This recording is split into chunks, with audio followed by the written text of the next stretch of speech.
Hello, and welcome to American Amnesia. I'm Cliff Garner, your host, and originally I was going to, or at least I was planning to, look into look at some of the material from the Q Anonymous postings that were on Reddit, or not Reddit, but on a 4chan and 8chan, I believe it is, and some of that kind of thing. I was going to, kind of look at it and explain why I think the way I do about it. But instead, this shithole countries thing come up, and I have quite a bit to say about that. Really, my sympathies are entirely with the Haitian people, but I think that really, I think most of them would rather stay home as long as the conditions there were fair enough to live under. And I think that to call Haiti a shithole isn't really nice, but at the same time, it really describes the condition it's in. Realistically, it is a shithole.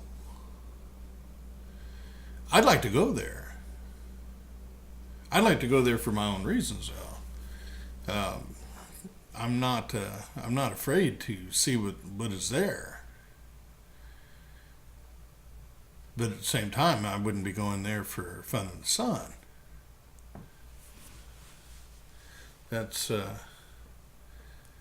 don't know, it would seem like it'd be in bad taste with all those people starving the way they do. You're talking about people who eat clay out of the ground to try to at least fill their bellies, where they're not starving and being, having their bellies fight on them too. That's the thing. This whole refugee thing. There is no reason that we should have to take refugees here. There's also no reason why our government should be creating more refugees. Period. That is directed at you Dems. For the last 8 years plus, you've been backing the same failed policies as Bush, the ones that you criticized him for. And you're going to sit there and justify this? You're even justifying the neocons. But the neolibs are no better. And we saw that with Obama. That was very clear with the Obama administration. I'm sick and tired of listening to you lie. Period.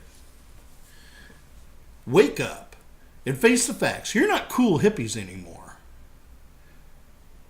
You're a bunch of warmongers. And you're promoting an agenda that is not democratic, nor is it fair, nor is it equal. It is nothing but an elitist program. Get off your high horse and come down to earth. I'm sick of listening to you. I'm sick of your crying and your whining and your screeching at heaven. And I'm sure the heavens are sick of your screeching. It's your own greed.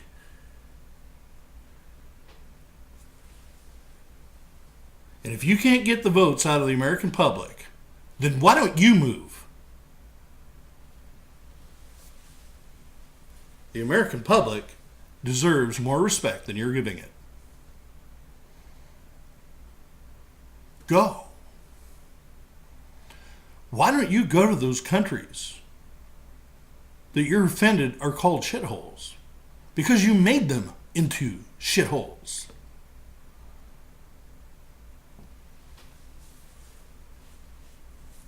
Bosnia and Herzegovina. You remember that one? How about Kosovo?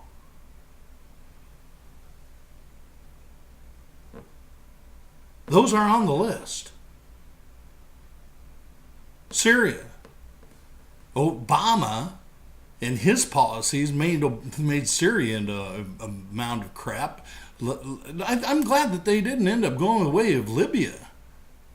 I'm very thankful to the heavens. I'm thankful to God that Egypt is turning around after what he tried to do to them. Isn't it obvious that what you're supporting is bullshit? Murderous bullshit at that. It amazes me, your hypocrisy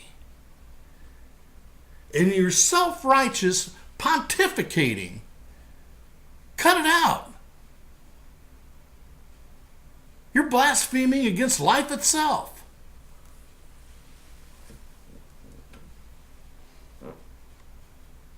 And we have this Dick Durbin, senator of Illinois. I have voted for him in the past. I will never vote for that man again. And I haven't voted for him for the last couple decades. But he'll never see my vote again. Never. Never. He'd have to run against the devil himself. And then I'd think about it twice. So, he's the one. He's the one that's actually saying that Trump said that about the people in the first place. And Trump himself says no. Well, you know something? I'm more liable to believe Trump anyway. Dick Durbin has a history of lying under certain circumstances, and this is a pretty good one that he does it under. He likes these private meetings because he makes up whatever he likes about it. And he has a history of it. Oh, he has a history of it. I got this article here.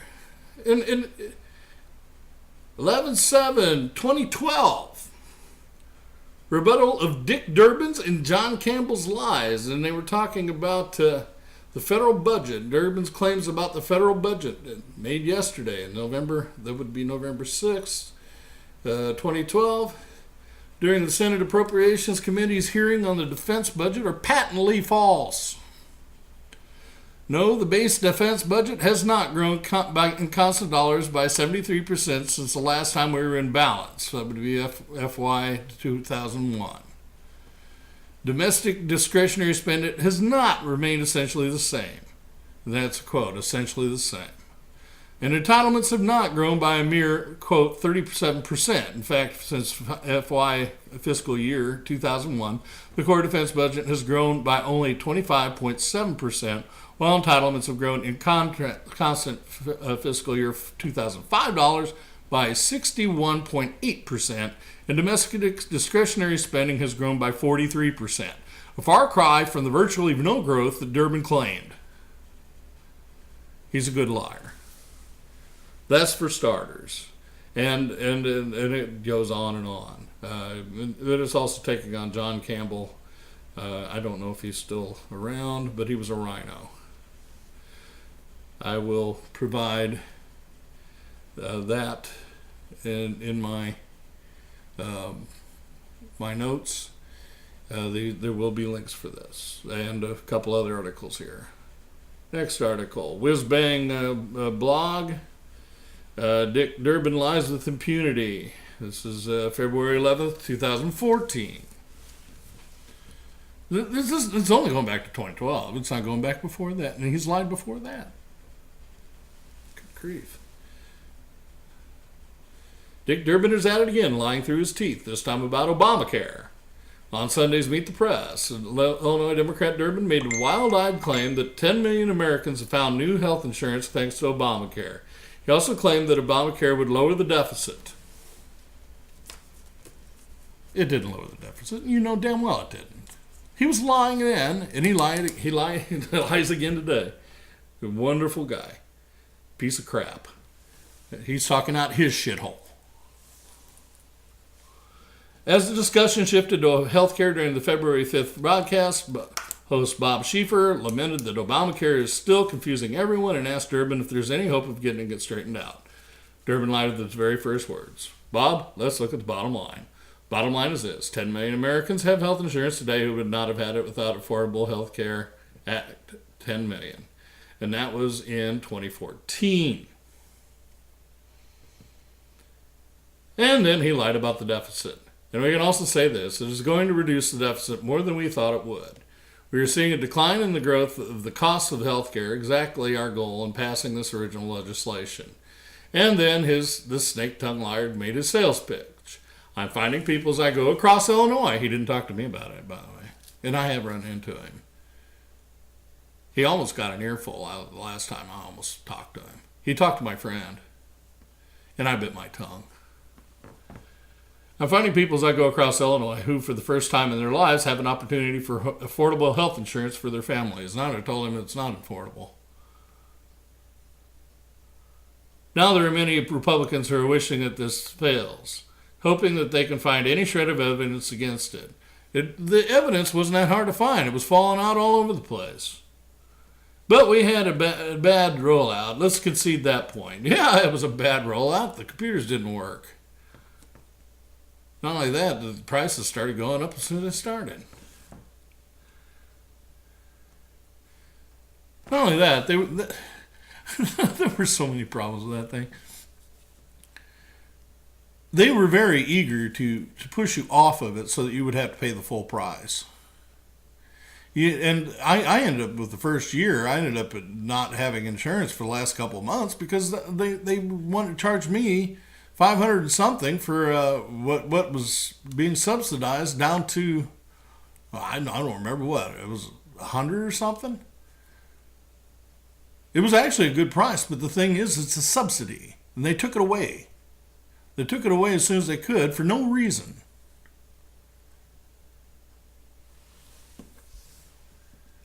It was a failure. Sorry, Durbin. We had a bad rollout. Let's concede that point. But since then, we're gaining steam, and I think ultimately we're going to find you can't go back. Yeah, you can. You have to extend the health insurance protection to the 25 million, 30 million Americans who will ultimately have it, and we'll have a better nation for it. Nearly every word of this is a lie, and it was.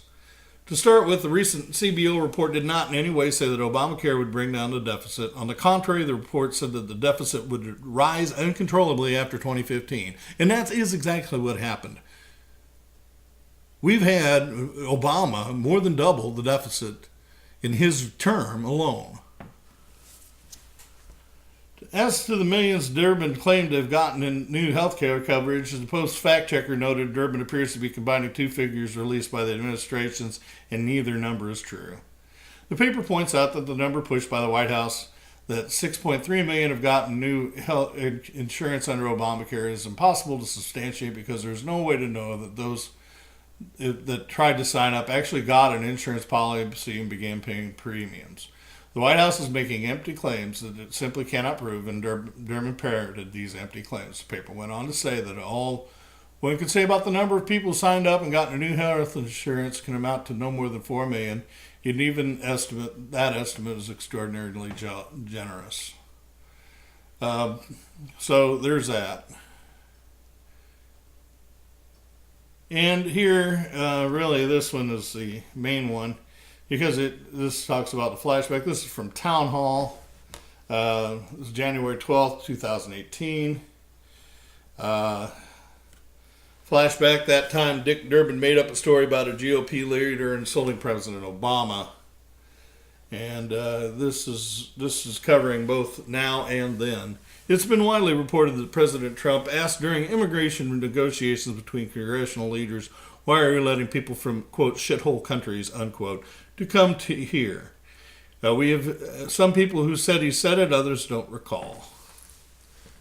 Senators Tom Cotton, and Republican of Arizona, and David Perdue, Republican of Georgia, said in a statement, in regards to Senator Durbin's accusation, we do not recall the president saying these comments specifically, but he did call out the imbalance in our current immigration system, which does not protect American workers and our national interest.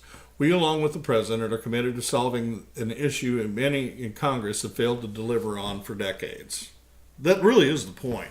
What Durbin is trying to do is he's trying to cover for the fact that the piece of crap that he ended up subjecting to the president was rejected.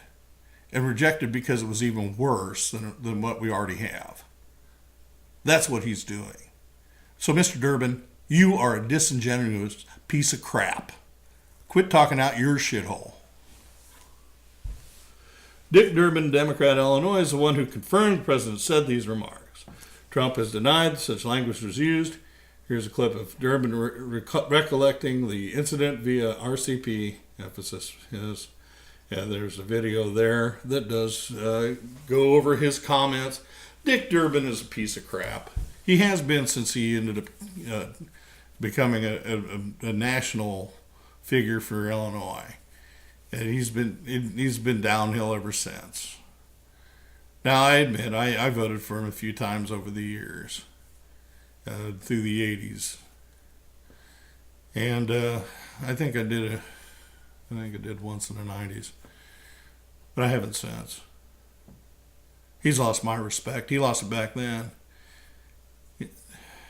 Just pathetic. But at any rate, Senator Dick Durbin, and this is a quote, in the course of his from the article, I'm sorry. In the course of his comments of the things he said which were hate-filled, vile, and racist, he used those words. I understand how powerful they are.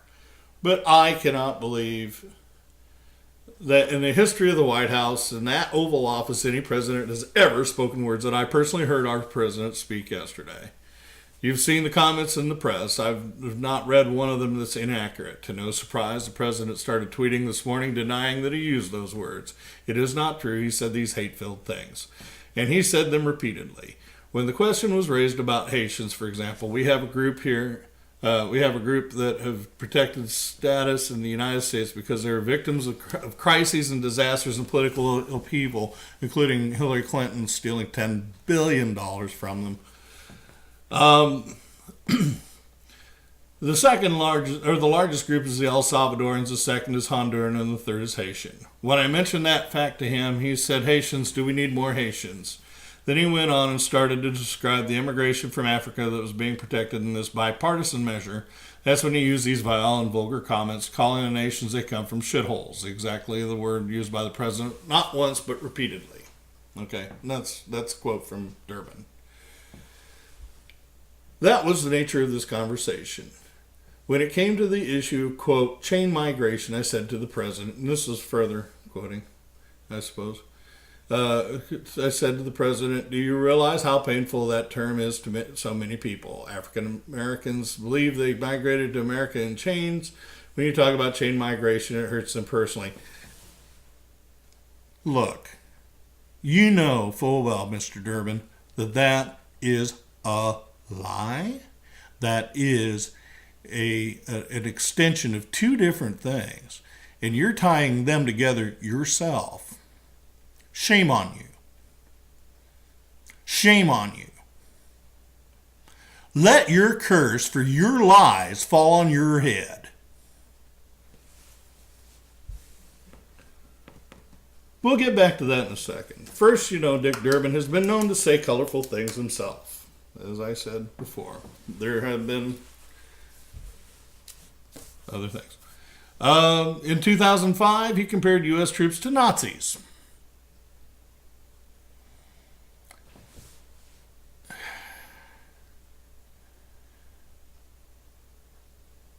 And you wonder why I quit voting for the son of a bitch.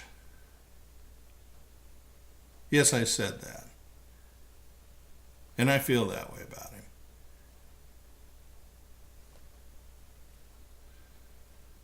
Remarks that he was forced to apologize for on the Senate floor. That's according to WAPO. Here is... Here, his tearful apology. Chuck Schumer. The two of them are so alike. Yesterday, Senator Richard J. Durbin, Democrat, Illinois, yesterday offered a tearful apology on the Senate floor for comparing the alleged abuse of prisoners by American troops to techniques used by the Nazis, the Soviets, and the Khmer Rouge. A little exaggeration there, sir. Let's rub your nose in some of the shit coming out of your shithole.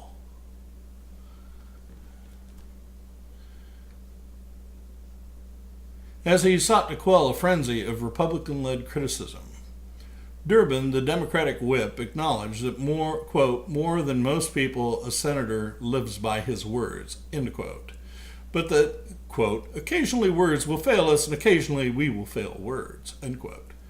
Choking up, he said, quote, some may believe that my remarks cross the line. To them I extend my heartfelt apologies. Oh, fuck you. Excuse me.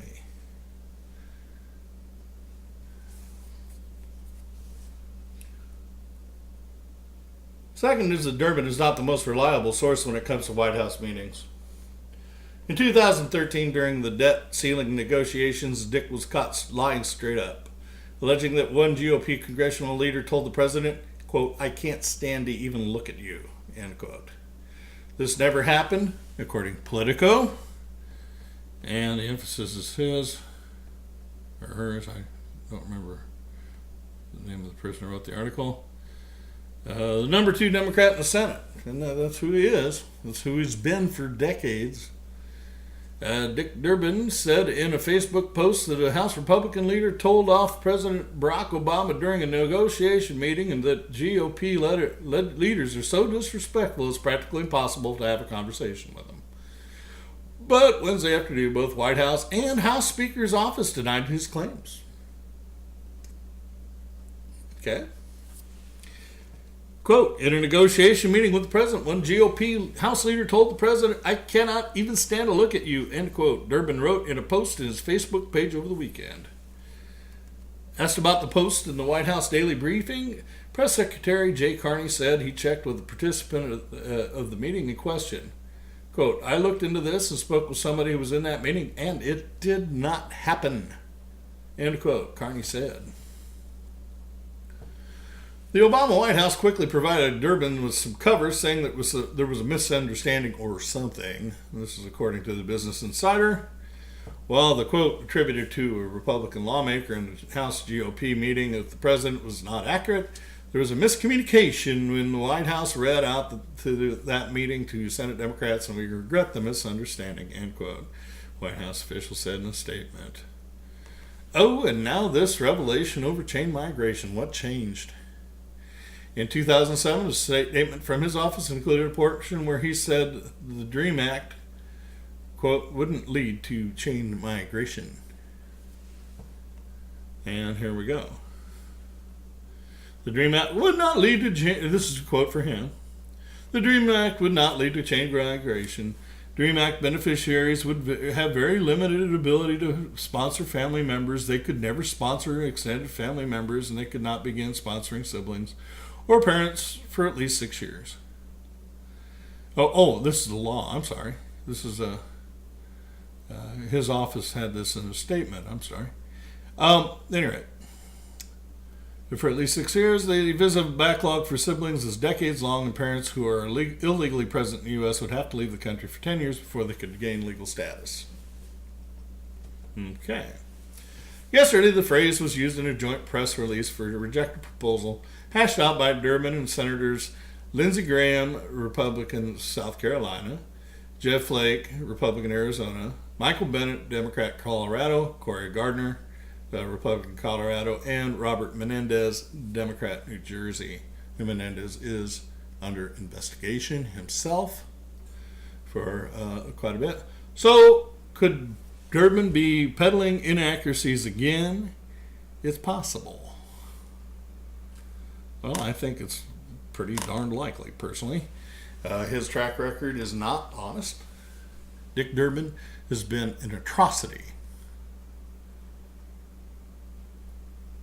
And it's my hope that we'll finally vote him out. I'm sick of the man. I really am. I'm sick of him. Now, I see him downtown in Springfield, and, hobnobbing, shaking hands, kissing babies, all that kind of nonsense. I could control my tongue. I lived in China for a year. I was very careful. I didn't want to be deported. But when all that came out of me, I'd never be able to put it back. And freedom of speech has been something I've always valued. And when I was in Turkey, I was glad that they theoretically had it. I practiced it. I didn't mince anything I said. And in the Turks, I love the Turks, wonderful people. In fact, I learned to appreciate all people, and whatever their national character might be. And the fact is that I had opinions that I was willing to stand up for. They respect that. And I appreciated that facet of living in Turkey. I love the Chinese for different reasons, but I was very careful of what I said there. I had to be. And I went a whole year, and I was pretty good about it. Well, I'll talk about it more some other time, but the fact is, I can control my tongue, and I do. But I'm afraid of what I'd say to him. I really am. And I'm afraid the first word out of my mouth is to call him shithole after this. There are other aspects of this that just really irk me. And the main one is the treatment of the Haitians by the Clintons, and the fact that very few people are willing to talk about it. That there were millions, billions actually, stolen from the country. The Clintons have used it as their, and as Cernovich notes, as their own personal shithole. And I really hate to say that. And they've turned it into an uncommonly bad one. A picture of hell from what I hear.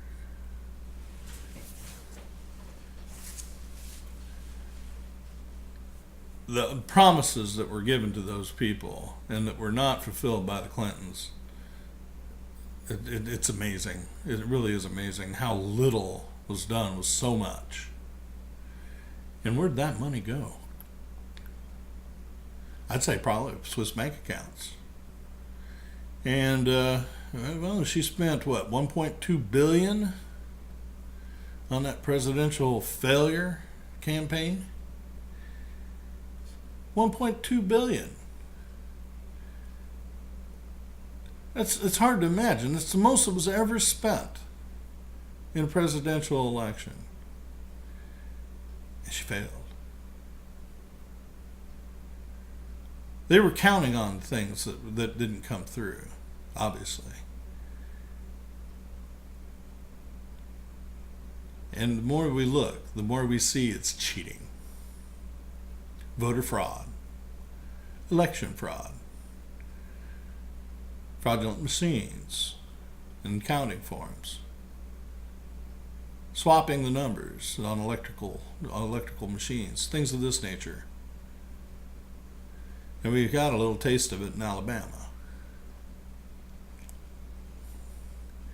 And we saw how vehement the Democrats are about even looking at that in this last election.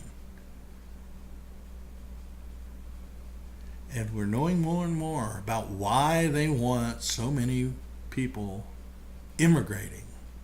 Because they cannot get the votes from Native Americans, people who were born here. They have to import voters. That is cheating. And the evidence that Clinton is involved in the human trade is very high. Silsby, Karen Silsby. Look the name up, Silsby. Check it out. What is it, 30 kids, 60 kids? that she was taking from their parents. They had parents. Their parents were not dead. They weren't orphans, but they were claimed to be. Oh yeah, there's a lot of this. And when we get into that, it's even worse. And Klaus Eberwein,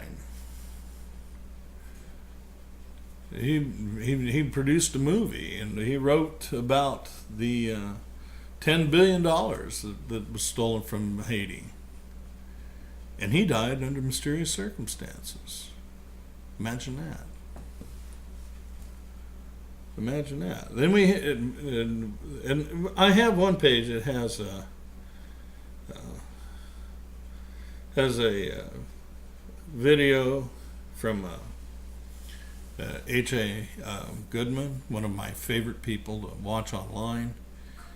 He's superb, a superb journalist. And he has taken so much garbage because he didn't like watching Hillary Clinton screw Bernie Sanders the way that she did. And I have to agree with him. I don't want to see anybody getting screwed. I want a fair election. I want fair elections all around. But we're not going to get those as long as the Democrats keep cheating. Now, do the Republicans cheat? Yeah, they probably do here and there. Not like this. What we were watching in this last election, and what have we been watching ever since, is unprecedented. And not only that, it is an attempt to subvert the will of the people. Stop it, Dems. As far as I'm concerned, you can leave the country. Matter of fact, you should. If you can't live under the rules that we have, then what do you keep talking about rules of law for? There is no law. Not the way you play it. And not the way that Obama was playing it either. Stop lying to us.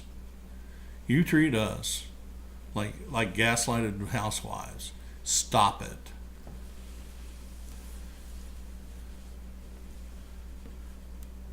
Sick of it. Just completely sick of it. Fed up.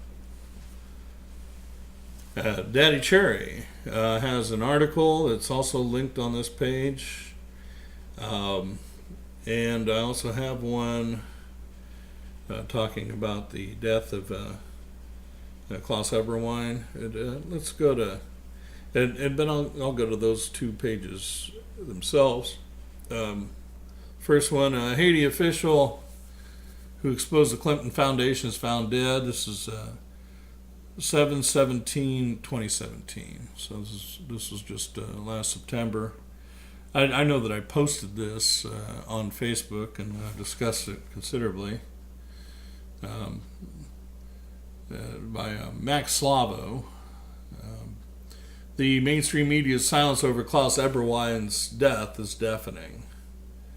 Eberwein was a former Haitian government official who was expected to expose the extent of Clinton Foundation corruption and malpractice next week.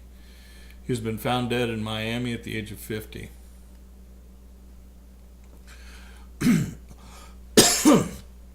The circumstances surrounding Eberwein's death are also nothing less than unpalatable.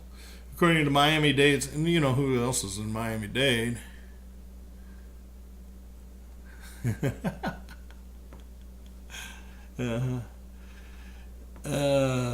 Yep, Debbie. So anyway, the circumstances surrounding Eberwein's death are also nothing less than palatable. According to Miami-Dade's medical examiner records supervisor, the cause of death is gunshot to the head. He's so depressed. Eberwein's death has been registered as a suicide, and that's a quote, by the government, but not long before his death, he acknowledged that his life was in danger because he was outspoken in the criminal activities of the Clinton Foundation. And he's not the first to die in that kind of circumstance. Eberwein is a fierce critic of the Clinton Foundation's activity in the Caribbean island, where he served as Director General of the government's economic development agency, Fonds d'Assistance Économique et Sociale, for 3 years. The Clinton Foundation, they are, quote, the Clinton Foundation, they are criminals. Sh-tholes. They are thieves. They are liars. They are a disgrace, end quote. Eberwein said at a protest outside the Clinton Foundation headquarters in Manhattan last year. So during the election, the Haitians were regularly rousted out at anything that Hillary Clinton did. Eberwein was due to appear on Tuesday before the Haitian Senate Ethics and Anti-Corruption Commission, where he was suddenly expected to testify that the Clinton Foundation misappropriated Haiti's earthquake donations from international donors. But this suicide gets even more disturbing. Eberwein was only 50 years old and was reportedly told acquaintances that he feared for his life because of his criticism of the Clinton Foundation. His close friend and business partners friends and business partners were taken aback by the idea that he may have committed suicide. It's really shocking, said Gilbert Bailey. We grew up together. He was like family. During and after his government tenure, Eberwein faced allegations of fraud and corruption on how the agency he headed administered funds. Among the issues was FAS's oversight of the shoddy construction of several schools built after Haiti's devastating January 12, 2010 earthquake. But according to Eberwein, and you see that's why this came out on the 12th of January. This is not coincidental. It's a little bit too transparent, actually. But according to Durbin, it was the Clinton Foundation who was deeply in the wrong, and he intended to testify and prove it on Tuesday. And he died before that. According to Durbin, a paltry 0.6% of donations granted by the international donors to the Clinton Foundation with the express purpose of directly assisting Haitians actually ended up in the hands of Haitian organizations. The further 9.6% ended up with the Haitian government, and the remaining 89.8%, or $5.4 billion, was funneled to non-Haitian organizations. This is according to Weekly News, WMD, whatever it is. Eberwein was expected to testify against the Clinton Foundation in court and ends up committing suicide just before. Where have we heard this before? Untimely deaths seem to follow the Clintons around, and this one especially is probably something, considering that the mainstream media is silent about his death. And Daddy Cherry writes this article. It's a Haitian-born writer, Daddy Cherry, on the IHRC and the Clinton Foundation, quote, return Haiti's earthquake billions, end quote. This was 10/13/2016. It was updated October 13th, a little later that same day. To understand the Clinton Foundation's activities in Haiti, it is important to look at the impact Bill and Hillary Clinton have on the people of Haiti. Democracy Now! States that former President Clinton's trade policies wiped out rice farming, seriously damaging Haiti's ability to be self-sufficient. According to Theodore Ham in the Daily Beast, this isn't just the right-wing echo chamber or something. Everybody knows. There's an article that the New York Times did that took up a whole section. Just extensive corruption there. And Hillary Clinton's brother runs the gold mines. And they've been bleeding this poor little country ever since and using it for smuggling and everything else. But nobody wants to touch that. According to Theodore Ham in the Daily Beast, much of the blame for Haiti's chaotic political scene can be pinned on Hillary Clinton's State Department. Hello? Whose hand-picked president has only made things worse. For several decades, the Clintons have influenced Haitian politics, and their impact has not been positive. Years before WikiLeaks released the Podesta emails, the Nation published a 2011 article entitled WikiLeaks Haiti, Let Them Live on $3 a Day. The Atlantic published a 2011 article titled America's Awful Treatment of Haiti, according to WikiLeaks. In 2011, during Secretary Hillary Clinton's tenure at the State Department, Business Insider published a piece titled WikiLeaks, U.S. fought to lower minimum wage in Haiti so Hanes and Levi's would stay cheap. Fast forward to 2016, and ABC News recently discovered how Hillary's State Department gave special attentions to Friends of Bill after Haiti quake. It's this controversial record that made me ask Haitian-born author and journalist Daddy Cherry about the Clinton Foundation's activities in Haiti. Dr. Daddy Cherry is the author of We Have Dared to Be Free, Haiti's Struggle Against Occupation. She is the co-editor and chief of News Junkie Post and editor of Haiti Cherry. Dr. Cherry's answers to the following questions provide a comprehensive look into how the Clinton Foundation's its subsidiaries spent or failed to account for billions of dollars in aid. Most importantly, where did the billions of dollars end up? Over 300,000 people have died in the 2010 earthquake in Haiti, and the country needed every dollar of the billions raised by Bill and Hillary Clinton. I remember when all that went on. I was in Turkey then. But there was also the time when they went in and during Clinton and his administration, I had friends that went over there. It's never ended. It has not ended from then, in the 90s.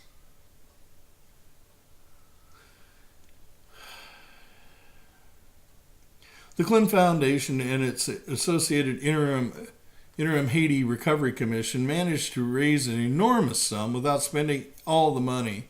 To date, no one truly knows where the money went, but Daddy Cherry provides an illuminating glimpse into the complexity of the billions missing in aid money. And H.A. Goodman is here. How much money did, and that's Goodman here, how much money did Hillary Clinton's interim Haiti Recovery Commission raise? How much went to the Haitian people? I remember this interview on his program. Cherry, by contrast to the Clinton Foundation, which has raised a total of about $1.5 billion in nearly 2 decades, the IHRC raised about $10 billion in 2 years. Every cent of this money was supposed to be for Haiti's reconstruction. The IHRC was an organization in Haiti chaired by Bill Clinton and a nominal Haitian co-chair, Jean-Max Bellerive, that lasted from April 2010 to October 2011 and gathered under 14 groups all international aid money to Haiti from other nations, international agencies, charities, NGOs, and private donors. According to documents distributed by the United Nations Office of the Special Envoy to Haiti, that is, Bill Clinton himself, after 1 year and $3.2 billion, the IHRC had undertaken 75 projects, but only 5 of them had been completed for $84 million. A million, not billion. See how this works, right? In September 2012, IHRC reported that $9.5 billion had been pledged and $5.9 billion had been dispersed. Though dispersed does not always mean spent. It means sent around. That's what the word dispersed means anyway. It means spread out. Handed out. Pursed out, right? Bursa, right? Burst, bag. Anyway, it means taken out of the bag. It's literally what it means. Bursa is a bag. In fact, that's the name of the Turkish stock exchange. Anyway, on October 22nd, 2012, and this is still quoting Daddy Cherry, by the way, the IHRC inaugurated its centerpiece, a sweatshop complex in a beautiful spot in northern Haiti, well away from the earthquake-ravaged area called Caracol Industrial Park. For this project, USAID contributed $124 million, and IDB gave $105 million. Altogether, IHRC could concretely account for only 3.3% of the money it received for Haiti's reconstruction.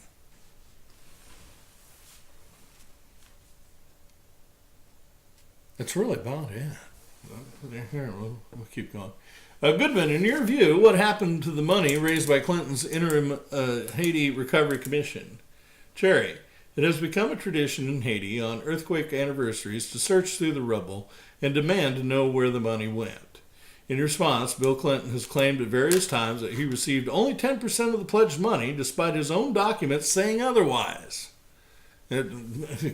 Speaking of liars, or even that the IHRC has funded projects that were started before it came into existence in April 2010. What is the meaning of is, right? It is no accident that Hillary Clinton's initials are in the IHRC acronym. I often say it as I, Hillary Rodham Clinton. IHRC. I think that much of the funds from the IHRC were meant to be her war chest for her presidential campaign. Yeah. Goodman, does the average Haitian citizen know about Clinton's activities in Haiti? Are there some citizens who actually benefited, or is the population in general still waiting for the Clinton Foundation to fulfill its promises? Cherry. Jean-Max Bellerive wound up on the board of the VCS Mining together with Tony Rodham, Hillary Clinton's brother. That company tried to get a gold exploitation permit under the cover of Christmas 2012 directly from Haiti's mining director without an environmental impact assessment and without any input from Haiti's Ministry of Public Works or the Senate. I immediately made this information known, and the permit was invalidated when the Senate came back in session the following January. By contrast to the Haitian politicians who were the Clintons' personal friends, most of Haiti's politicians were outraged by the IHRC's lack of transparency and its casual dismissal of them. Average Haitians are well acquainted with IHRC. There were massive protests at its inception because people realized that being run by a group of international donors led by Bill Clinton represented a loss of sovereignty for the country. Haitians are, after all, extremely nationalistic. And, that's really funny. When you go abroad, as an American, you're kind of taken a little back by how patriotic and nationalistic, really nationalistic, most Chinese people are. Not to mention the Turks. But yeah, the Haitians, oh, absolutely. Very proud people. They also live every day with the ruins of the earthquake, and they most definitely know that Bill and Hillary Clinton came to Haiti, put on their most sincere faces, made a lot of promises, raised money in this name of the Haitians, and then delivered essentially nothing. The Clintons are not welcome in Haiti anymore. This is part of the reasons why they are now pushing Chelsea Clinton to the forefront. Goodman, why was there such a disparity in money raised from the Clintons' interim Haiti Recovery Commission, the Clinton Foundation, and the Clinton-Bush venture?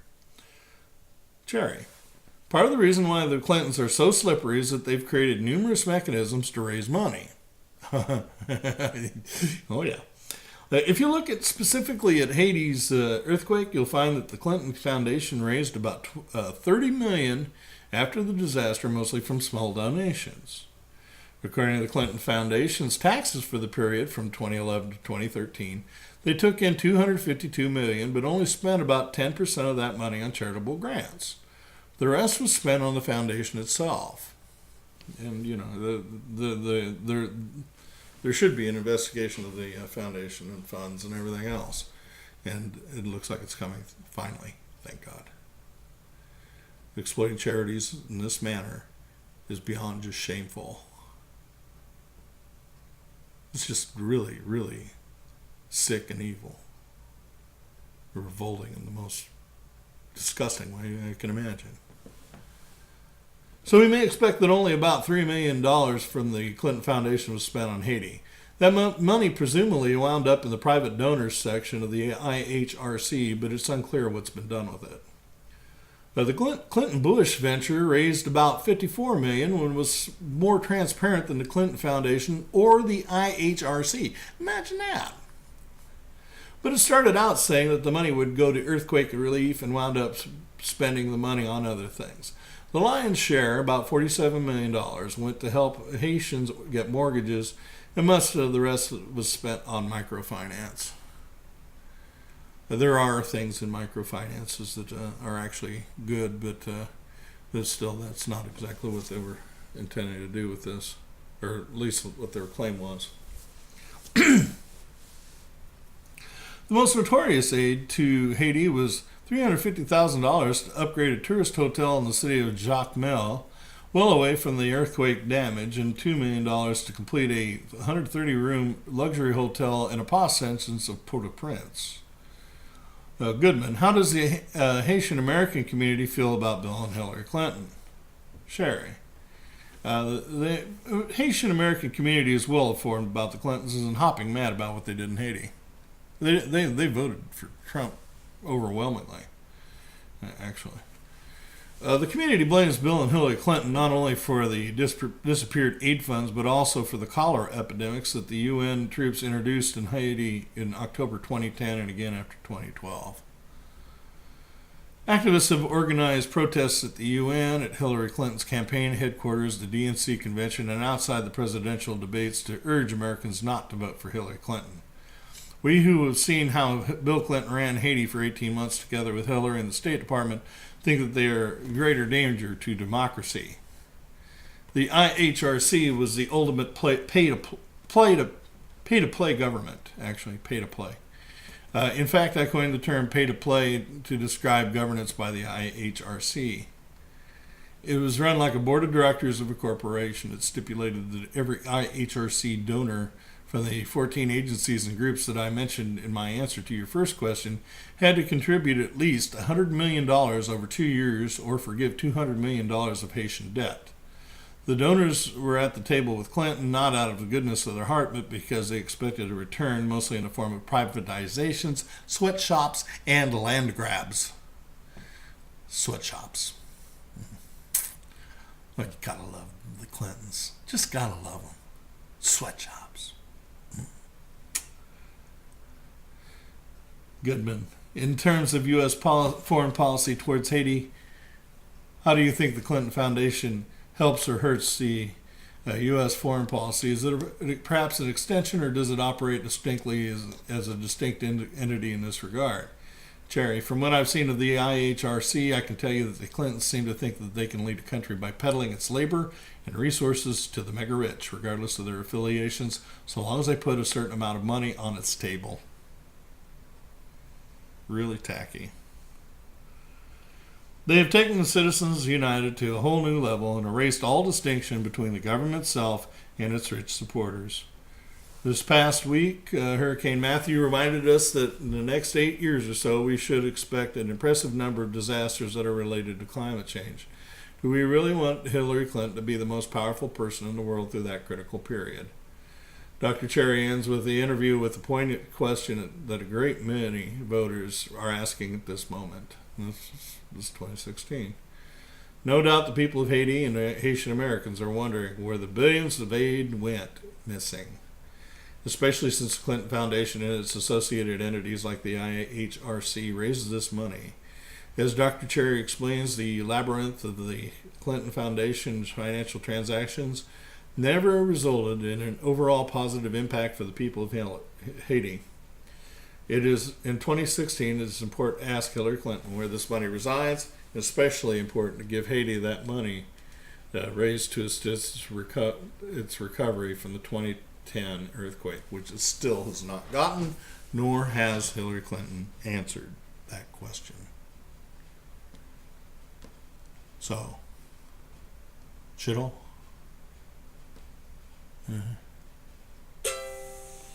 Till next time.